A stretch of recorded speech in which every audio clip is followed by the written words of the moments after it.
Just jumping in here really quick. Today's video is going to be a compilation reading vlog. So it's just a combination of all the times that I attempted to vlog my reading experience, my reactions, and all of that. I'm getting ready to just dump all of those guys on you, and I hope you enjoy. It'll be going as far back as January, so I hope you guys enjoy, and yeah.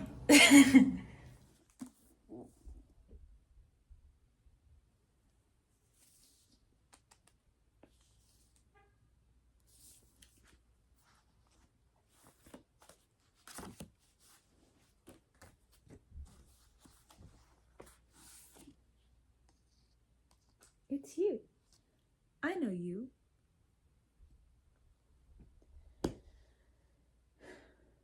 Me and Chad got beef. Chad, we got beef now. That's insane. That go crazy.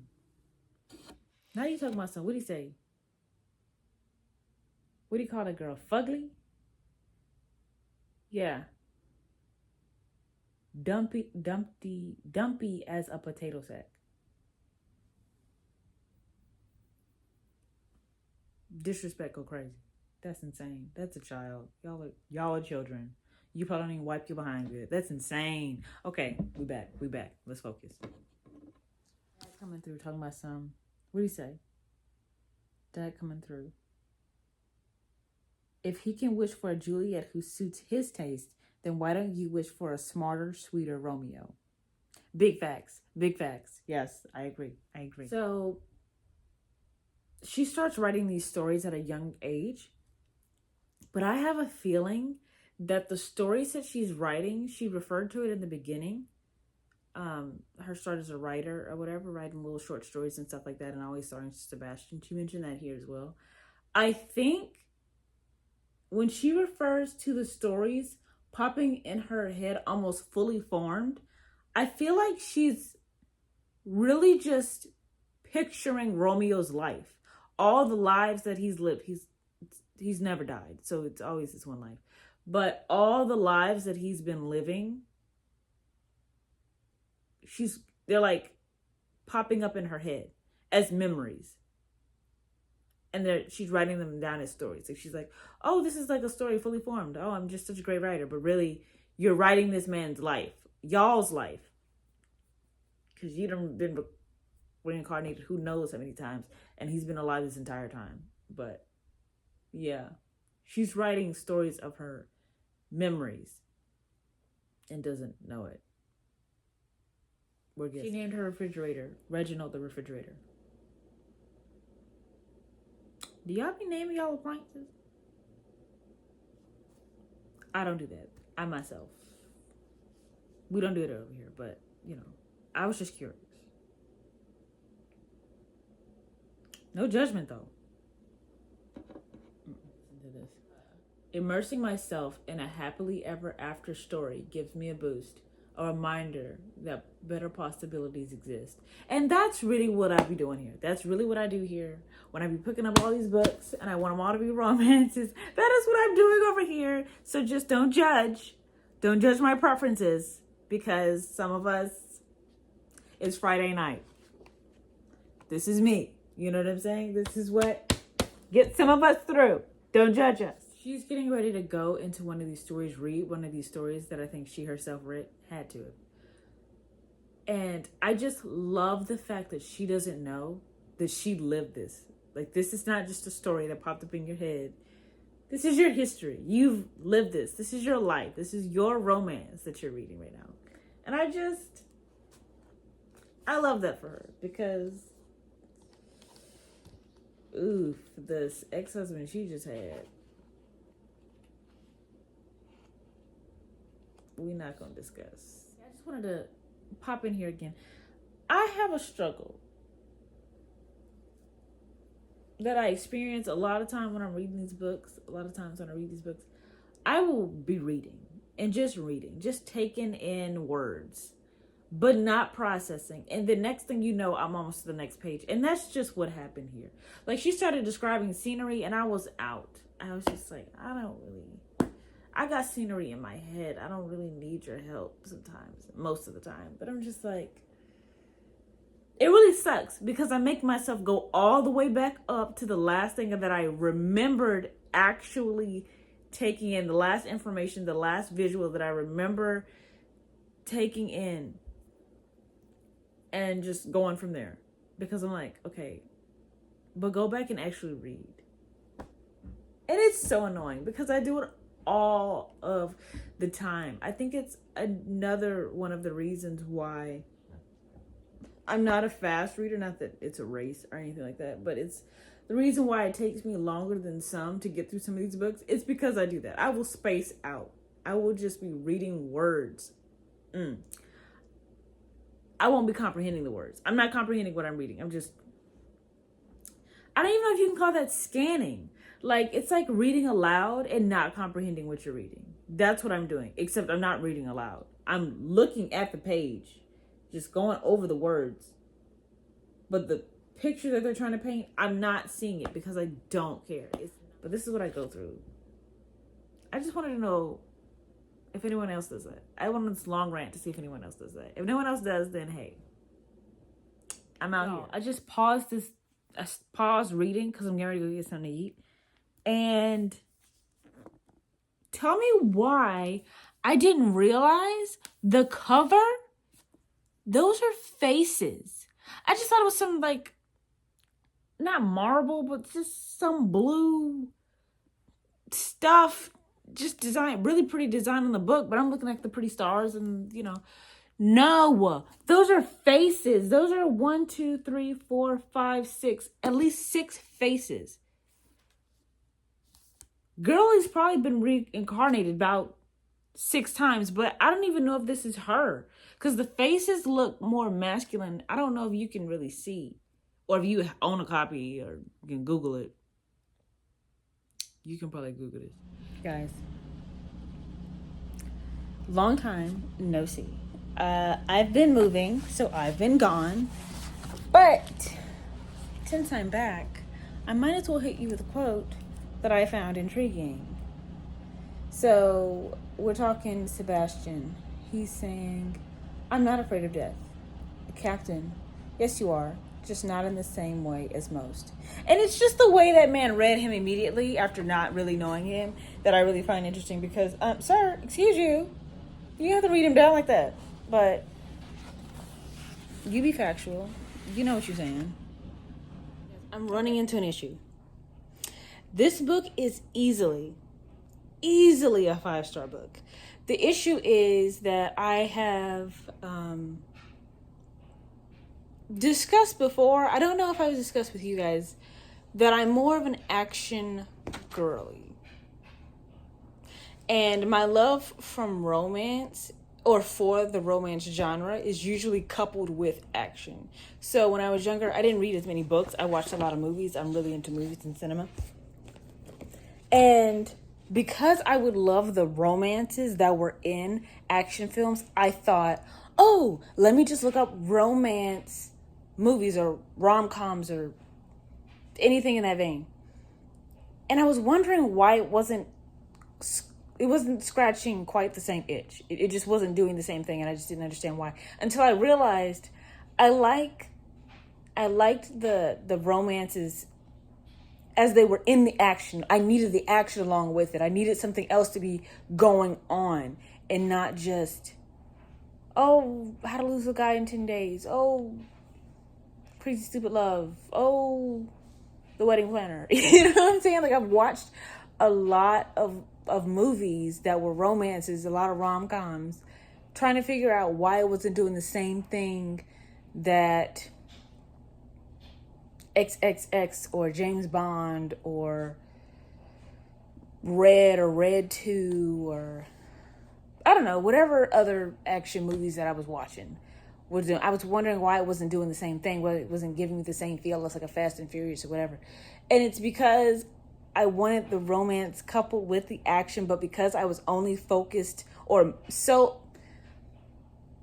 was living for the romances in the action, I forgot that I needed the action to make my whole enjoyment of the romance work. So I say all that to say this is easily a 5-star book. I don't know that I'm going to rate it 5 stars because I'm not as interested in it as I thought I was going to be. And it's got everything but the So action. I just got done reading one of the past lives of Juliet. And I think I talked a little bit before about how the little notes that she's jotting down of the stories that she's written are her past lives. I'm pretty certain they are. But I think she only remembers the good. So she doesn't remember that she dies or the character that she's written about dies. She only remembers the love, the life, the adventure of whatever story it is. But Romeo, who's never died and has lived these lives with her, he knows that each story has ended in tragedy. Each story has ended with her death. And every time she dies, he tries to unalive himself with her. But it brings up a point that I think I was thinking on earlier, which was Romeo his name is Sebastian. Now, one of his many names, but it's now Sebastian. Is doing everything he can to stay away from Juliet, thinking that he's causing her pain by being with her every time she's reborn and whatever, and they meet again, right? He believes he's causing her pain because she's doomed to die again. The cycle is doomed to repeat itself. So far, anyway. She's dying in the end, but she's not remembering that. She's remembering her life. She's not remembering it as her life. She's remembering it as stories that she's making up or that are just showing up in her mind. She's not seeing them as memories or anything, but they are memories, and they're not of her death. They're not of tragedy. They're not of sadness. They're not of darkness. They're not of hurt. They are of love stories. They are of these adventures. And so I kind of want them to have a conversation about it, but I definitely get his reservation. I just am tired of him saying that he wants to stay away from her to protect her. One, he didn't cause the curse from what I know of. He's not he didn't curse them. So there's that. And then also she's dying and becoming and being reborn again. So the only one who's really hurting is you, because you're the only one who remembers. She starts anew each time. The only one who's hurting and suffering with all these tragedies is you. You're watching the love of your life die time and time again. If you say, I don't want to go through that again, and that's why I'm staying away, that is more than enough, and that is completely acceptable. That is completely acceptable. But to say that you're staying away for her so you don't hurt her doesn't make a lot of sense. Guys, this book is so sad, and I want it to be over. I'm really wanting it to be over. It's just, we know Romeo and Juliet die. That's just how it goes in the story, the play. However, the combo. How many times do we have to witness them die in this book? Like, she keeps dying. It's like, I know the original story was a tragedy and it's all right, but good gracious. It's like they've now, again, he keeps trying to off himself, but it's not happening. She has now died in this book. What? I guess 2 times.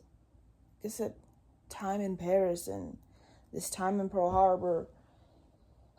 She may have died another time. I don't know. But and we're reading about it in detail. Like, how many times do we have to read about her dying? But what I do see is that even when they did the initial meeting, the Romeo and Juliet original meeting, when they met as Romeo and Juliet, they didn't finish that story about how they died that day. So I wonder if that's how the book's gonna end. The book ending on how it is that one time that they're famous for, Juliet really died and Romeo really didn't. And how the curse began. Like, maybe they'll end the book on that. Girl, I'm over it. I'm over it. I'm ready for this book to be in. I'm literally only on page 73. Like, I mean, I've been moving and doing this, that, and the other, but I just want you to know, when it came to, like, Twisted Pride, I read half that book in one day. This book is exhausting. Like, it's just tiring, and I'm just like, y'all. I feel like even in the midst of moving, had I been reading a different book, I would still be flying through. This book is just so mother effing sad, dog. It's just like, it's romantic and sad. It's just a tragedy. Okay, so I wanted to follow up with you guys. I do not like Helen. Like, at all. So she slaps my friend. And here's the issue I'm having. One, violence, really. But this man just bandaged her wound, provided her with some place to stay in his home, his solace, provided her with food, a Wi-Fi password, made sure she had everything she needs. She's done nothing this entire time but be curious and now violent. And she ends with this quote, or with this thought. And even though he's the one who was rude, this iteration of I show up, Sebastian runs away, routine leaves me feeling guilty, along with a nagging sense that I ought to know why. No. Let's not make this a bigger thing, like, oh, we have this inexplicable pull to one another from our past histories, and that's the guilt that's nagging at me, making me feel like he's been rude, but it's for a special reason. No. We're not going to do that. We're going to take this completely out of this context. That's unacceptable behavior. Ma'am, he's literally provided you with a place to stay while the storm blows over because you recklessly decided to, one, drive in the snow, which you said you wouldn't do again because you don't know how to navigate in the snow. And two, you've now crashed your car and now potentially broken your ankle. He's patched you up, provided you with a warm place to stay, and it's been nothing but hospitable in what he's provided to you, no matter what he's saying. He's not said anything outright rude or disrespectful. He's just short. He's just being really short with her. As he has a right to be in his own home, which you have, what do they call it when you just show up? You just showed up. And he's done nothing but be hospitable in the ways that matter. And you slap him. No, ma'am. She keeps talking about old Helen versus new Helen. And I gotta say, I don't like new Helen. She gets on my nerves. I wish she'd go away. New Helen is bothering me. Tell new Helen to pack her bags. We want old Helen back. This is a better situation for her. She will thrive. Bring back old Helen. Get rid of this new one. She's trash and she's annoying. Okay, back to it. So we've reached one of the parts in the book where basically everything's coming to a head. Everything's getting ready to be revealed to Helen/Juliet. You know, those things that you thought were little stories that you made up were actually fact. You actually live those lives as different people. He's not said it yet, but we'll come into that part. And as she goes and processes this information and thinks back to college, writing these stories and things like that, how has she not been gotten for plagiarism? Like, how has she not been gotten for, like, these are factual events that happened. They were her life, but these things happened. And they're always famous in some capacity, or not always, but she's a part of famous parts of history. How has no one been like, hey, love, these stories you're writing, are these supposed to be nonfiction? Because you're writing them like they're fiction? And this is fact. This woman that you wrote about, she's real. She's you, You don't know that. You think it's a story, but it's really a memory. But for the outside world, why is no one sitting here like, sweetie, plagiarism? Sweetie, this is biography? What is this? Because you're passing this on like a story you made up off the top of the dome, using characters with real names and real stories and real families and real connections. These are real articles and real newspapers. And you're just writing stories about them. Plagiarism. I don't like Helen. That's why.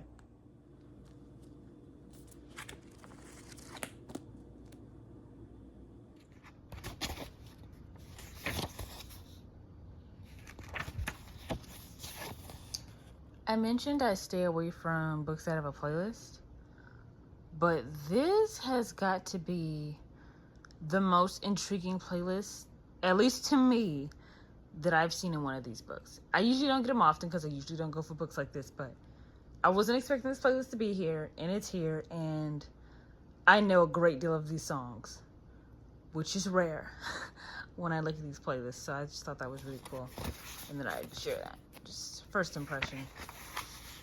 Okay, let's get started. Guys, I've been reading this book, and I'm straight up not having a good time. Like, I'm not enjoying this at all. I'm actually happy when the main male character is mean to the main female character. Why did no one say she was a brat? I mean, temper tantrum and all. Crying, getting drunk, throwing up on folks. Got junk sprawled all over this man's apartment. Who didn't want you living there, but it's only doing it for his... Why did no one tell me? I've heard nothing but good things. I don't remember hearing any. I don't really recall. If there was one person who spoke negatively about it, I didn't listen closely enough. But right now, the main female character is tap dancing on my last nerve. I don't know if I'm going to make it. I don't know what chapter I'm on. They switched POVs a few times. I'm on chapter 4. I've not started it, but I've stopped before chapter 4. And you know what? I'm going to do the best that I can to push through, to make it to the end. But right now, it's real touch and go. Real touch and go right now. I'm upset. I want to go to a different book, kind of.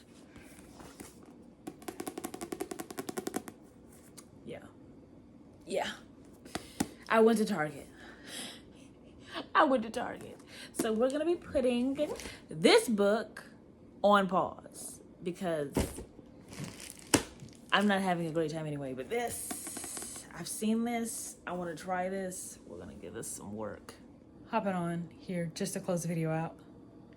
Thank you guys for watching. Tune in again. Like, subscribe, share, or don't. Be safe. And I'll see you guys next time.